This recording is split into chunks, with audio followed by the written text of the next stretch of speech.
I always wonder what people's businesses look like behind the scenes. Now, I've had the opportunity to see inside a lot of coaching businesses, but what does it look like? Don't you want to know? Even when people say the word systems, I'm always wondering what exactly in their mind do they mean by it and what does it look like in their business? So, I want to do some interviews with successful coaches and business owners and just find out what was their journey like. What do they wish they had done differently? What did it look like? How did they know they wanted to spend the time, invest the resources and the time to get organized, and what did they need to change? So I'm really excited. I have one of my coaches, Stefanie Gass, on the show today, and she has a very, very successful business. I've seen behind the scenes in her business, and it is literally amazing. The organization that I've seen is like hashtag goals. Is that what you say? It's just beautiful. And I want to get my own business like that. And it's been very inspiring. So I'm thrilled to have her on the podcast today. If you're ready to get some of this organization set up. Now, of course, she recommends, and most coaches that I talk to recommend that they or wish they would have started earlier. So if that's you, get into Organized Coach Academy. It is open now. You can get in there and you can begin to train your brain to think like an organized CEO. And we don't want to organize just so we can say we're organized. We want to organize so we know what we're doing when we come into our office. We know what we need to do in our business. We have it planned in a way that is efficient, and so we can spend time the way we want. So we can do the things that we want to do, not just piddle around in our business. Okay, we want to be able to find things when we need them and have things ready and document how we're doing things and set it all up in an organized way. So that's what we do inside Organized Coach Academy. I invite you to go there, to join us, to get the support that's needed and enjoy. And as you're listening to this episode, listen and think, what do I need to do in my business? What do I want to invest in now so that I'm not bottlenecking? Is that how you say it? Bottlenecking, capping my own growth. And so maybe I can get some more clients and focus on money-making activities instead of trying to figure things out behind the scenes. Okay, here we go. Are you ready to work less, feel more organized and productive, streamline repetitive tasks, and implement systems that allow your coaching business to run smoothly even without you? If so, you're in the right place. Welcome to the Organized Coach Podcast, your go-to source for practical tips and solutions. I'm your host, Tracy Hoth, professional organizer, certified life coach, simplifying expert, and most of all, down-to-earth fellow coach just like you. No matter if you think you're missing the organizing gene, have ADHD, or just love anything organizing, I'm here to help you become an organized coach with a business that works for you. Pull up a seat and let's get started. My listeners know that I help coaches get organized and organize their business. And I think it would be fun. And I want to be an example of this and have other people be an example just to show kind of behind the scenes about what businesses look like. Were they always organized? How has it helped them to be organized? So I've invited you, Stefanie, on the show. I think you are one of the best examples I've seen. So let me start by just saying welcome and having you introduce yourself. Awesome. Well, thanks for having me, friend. I'm so grateful to be here. Hi, everybody. My name is Stefanie Gass, and I teach faith-led women how to get clear on what they're called to do so they can start a business that actually makes income and stay in alignment with God. That's what I do. And who am I? I am a mom. I've got 2 little boys, married. I live in New Mexico, which is home of Chili on Everything and the Balloon Fiesta. And we have all 4 seasons, and I absolutely love it. Born and raised here. And at all times, you can usually find me with comfortable pants on, might be PJ pants, and a coffee latte, whether decaf or not decaf. I don't discriminate. A latte. That's my favorite. I love Oh, latte. God. Yeah. So I want to kind of walk through your business, your story, your journey, and Mhm. from the perspective of being organized. And first, though, I want to know just do you consider yourself an organized person? Yes, I do now. Yes. Okay. Yes, I do. Very I love organized. when you say you do now, you didn't before. No, I would definitely say not. If you were to like categorize me personality wise, right? Whether you follow or not, an Enneagram 3. So I'm that achiever. Mhm. I am, my spiritual gifts are leadership and teaching. So you can imagine I'm a very A-type personality. And when we think of A-type people, we often think of organization, but what really it is it's action. That's what I'm really good at, is like taking really big action. And so Mhm. what happens is we seem like we're doing all the time, which we are, but what we struggle with, and I think everyone based on your personality type and also the size of your business and the things that you have going on in your life, your organization is really gonna vary. The places you struggle will vary. So for me, it wasn't pausing to create the system, right? Like I would go, okay, Mhm. I'm going to fill this junk drawer, ready, go. And I'm like, I'm getting the things, I got all this stuff. And like, but I didn't take time to actually organize the inside of the junk drawer. So while it looks like I have an amazingly full, incredible junk drawer, this is a bad example, but you get where I'm going. Like when you open the drawer, everything is just thrown inside. And so that's what it was for so many years. I've been an entrepreneur for 14, 15 years now. And I was a solopreneur for a decade and running my own company while first getting married and then having newborns and like having children and then finally having someone on my team as I migrated out of network marketing and into my own company, which I do now. It was all very messy. And I would use what I used often to describe it was I feel confused. I feel confused. I don't know what I'm supposed to be doing right now, Mm. where to find that thing. Where is that? Where did I write that down? Where did I put that? And that was a constant like it was there. I had done the thing, but it Yeah. was the house. It was the where does it go, right? That was all over the place. Yes. So those two key things I see all the time where you're to the point where you're like, where is that? I can't find it. And then also, what should I really be doing? I'm ready to do some stuff, but Yeah. what is it? Yeah. What am I doing? Yeah. Yeah. So those were the big pain points back then. So kind of the point back then, how many years ago would you say back then is? I would say and here's another thing that happened. My company became very successful in the past 3 years. Hmm. And so you also reach a new level as a business owner where what was organized and what did work Hmm. no longer works because you become there's an evolution of organization that has to take place that morphs into systems. And so I was organized 5 years ago. It was better, but then we scaled and we outgrew what I had, and we had to actually invest in a true operating system. And then I feel now organized again. So it's like Yeah. there's different levels. Yeah. So when do you think you realize like something had to change? I need to figure out what I'm doing. So you're scaling and then you're like, whoa, what now? Yeah, it was 2 years ago. And I have a good friend who is in systems. She's in operational system management. And I kept talking to her about like this problem. I'm confused. I don't know. Where does this go? We were using Asana at the time. And basically, like, which is just you guys, pick your task management system, Monday, Asana, whatever it might be, Trello, like they're all pretty similar in the fact that they allow things to become very overcomplicated very easily.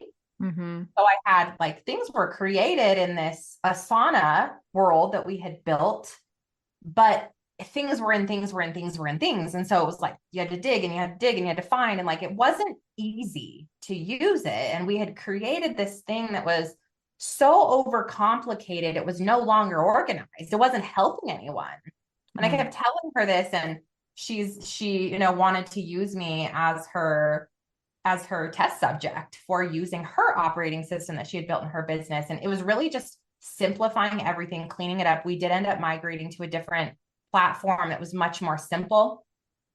And it took everything in me because we had to tear everything apart that me and my company had built in Asana and rebuild from the ground up in this other system. And I just knew when I continued to use the words like frustrated, confused, don't know what I'm supposed to be working on for about 3 or 4 months at length, that something was broken.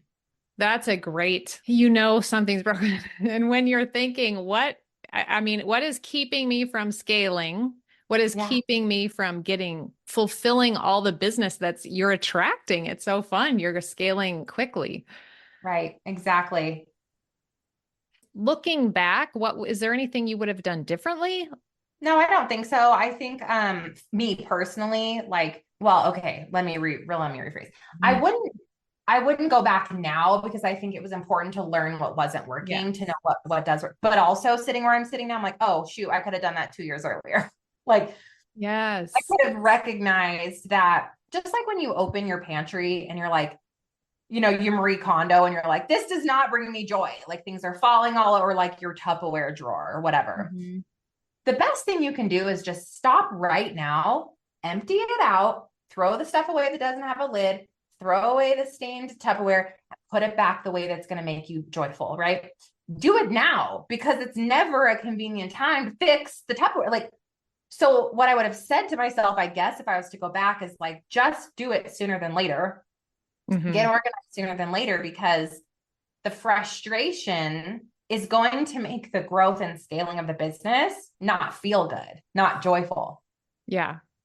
Well, and I think that's interesting. I think it's a struggle to stop and take the time Yeah, until, you get to the point where you had to stop and take the time.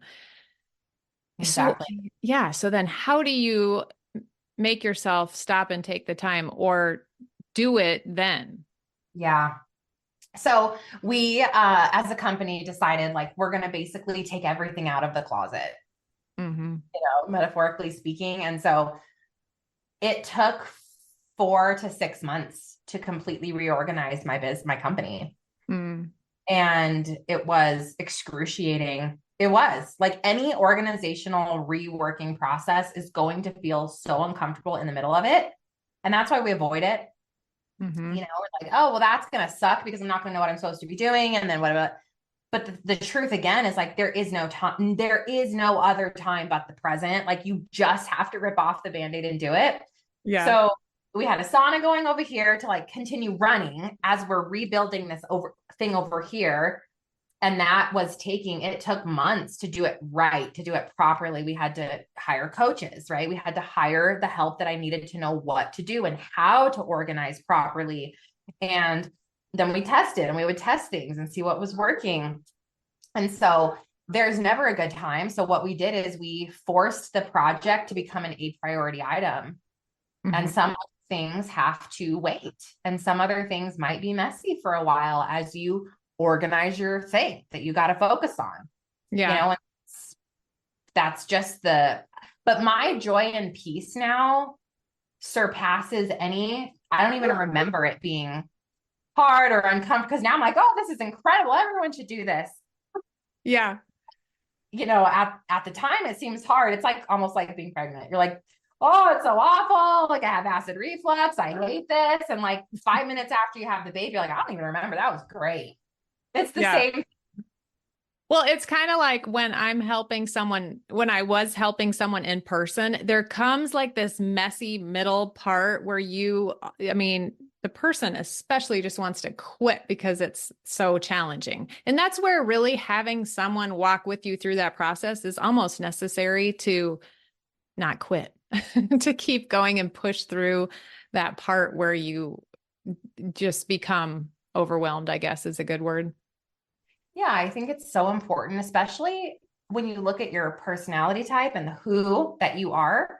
we have to be honest with ourselves. There's those people on the planet like you, Tracy, and, like my friend, who are gifted in organization. And that is a gifting, a strength that you have that not everyone else has. And so for those people who know I am struggling in this area, who is the person that you are going to trust to lead you, to give you the accountability and to show you the how, right? Like before I ever tore apart my laundry or my pantry, like the example I was getting, like I totally had watched a Marie Kondo thing to see like how to actually do it.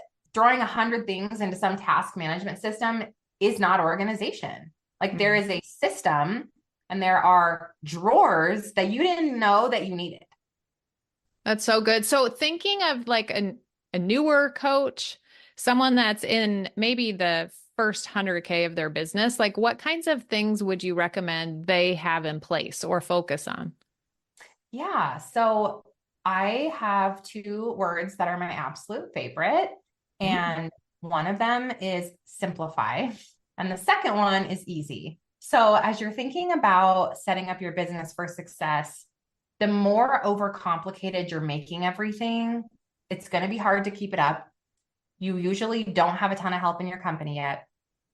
It's going to be frustrating for you, right? And so when you're thinking about getting organized, you really have to come out of the weeds completely and look from a 10,000 foot view down at what you're doing.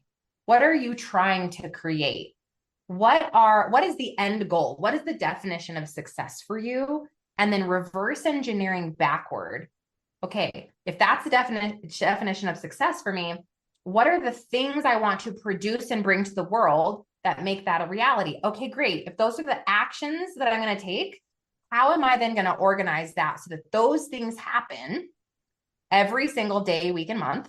And then what are the projects that I need to set up in order to do those daily, weekly, monthly actions?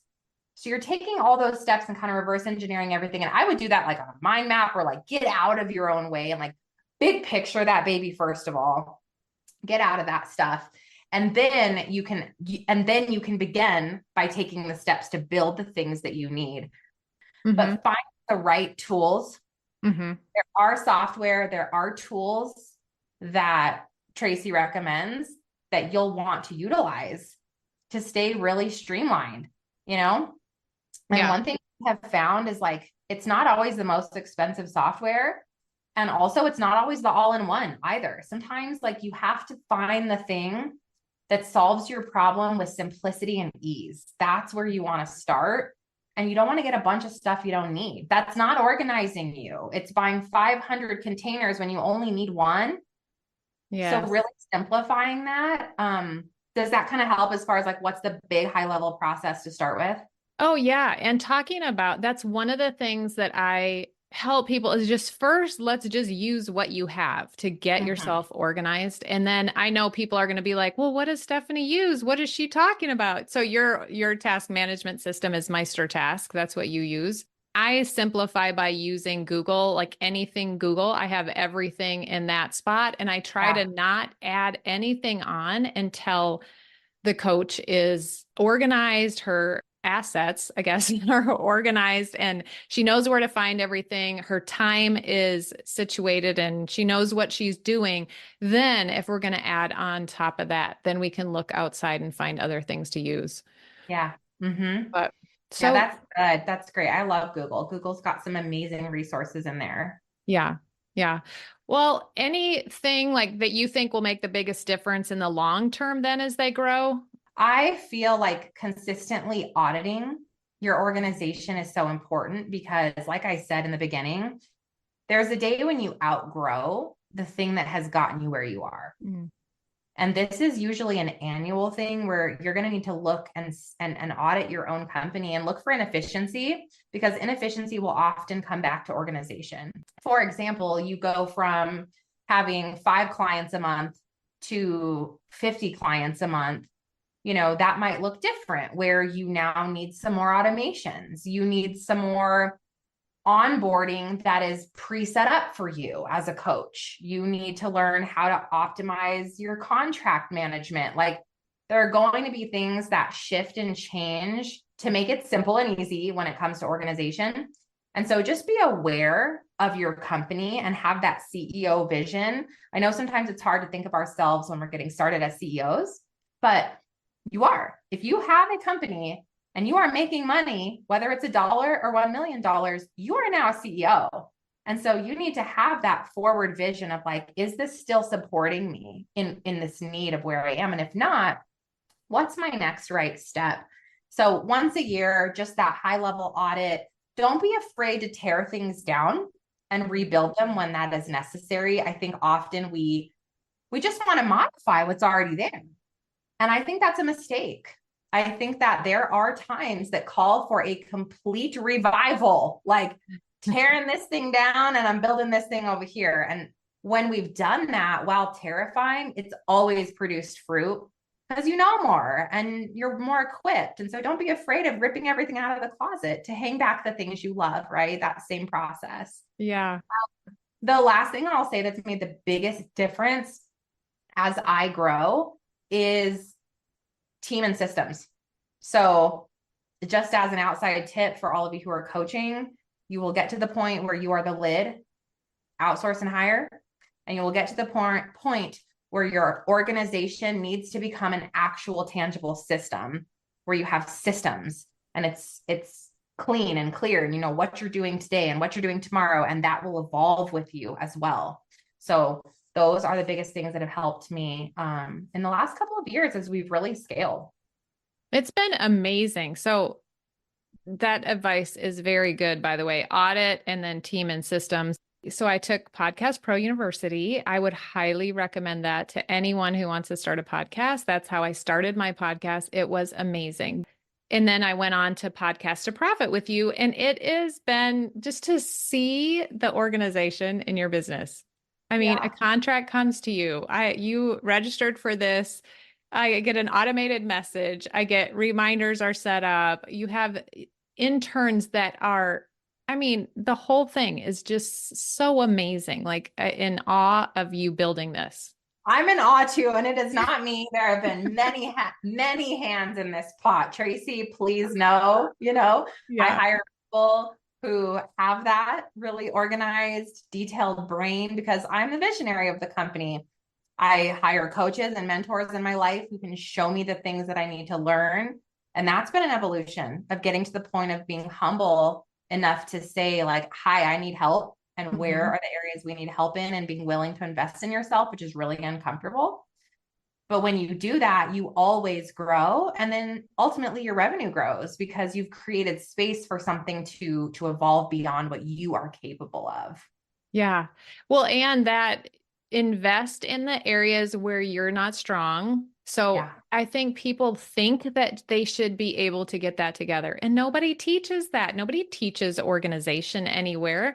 So invest in that if you're at that point, or if you want to set your business up well to begin with, or you just feel like you're lacking in some skills. Yeah. I like how you said, I need help. Yes. To be willing to say that. Exactly. I think when you identify the areas you need help, the answer quickly appears.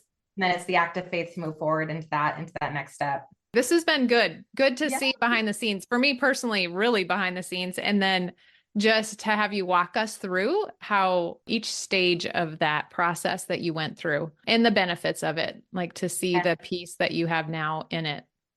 Oh, it's so good. And I will, I'll say there's days where you're still like, whoa, like who's doing that thing? Because every level of your success will come with new growth in your organization. Yeah. And so also getting more comfortable with the discomfort of the middle, because I think organization is an evolution. It's a process. It's never ending.